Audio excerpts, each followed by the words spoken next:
referee no fair. Zalim, zulm.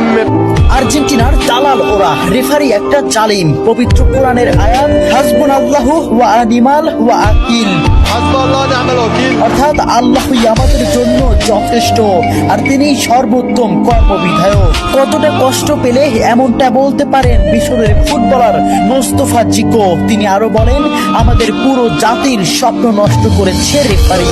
আর্জেন্টিনার দালাল ওরা, রেফারি একটা দেশের পুরো পরিশ্রমকে এক নিমিষেই নষ্ট করে দিলেন। ম্যাচের শুরু থেকেই তিনি আমাদের বিরুদ্ধে কাজ করেছেন। চোখের জলকে সঙ্গী করে আটালান্টার সবুজ ঘাসে পড়ে থাকেন মিশরের স্বপ্নবাজরা। 3-2 গোলে শেষ তাদের বিশ্বকাপের যাত্রা। ম্যাচে ফ্রাসোয়া ল্যাটিসিয়া রেফারি হিসেবে দায়িত্ব পালন করেন। মিশরের একটি গোল বাতিলের পাশাপাশি ম্যাচের শেষ মুহূর্তে মোহাম্মদ সালার একটি ট্যাকেলও এড়িয়ে যান তিনি। দেখার প্রয়োজনও করেননি VAR। জানিয়ে রীতিমতো তুলপাড় ফুটবল বিশ্ব। ওই কাউন্টার অ্যাটাকে গোল করে আর্জেন্টিনাকে এগিয়ে দেন অ্যাঞ্জো। শেষ পর্যন্ত মিশর হৃদয় ভাঙ্গা হারকে সঙ্গী করে মাঠ ছাড়ে।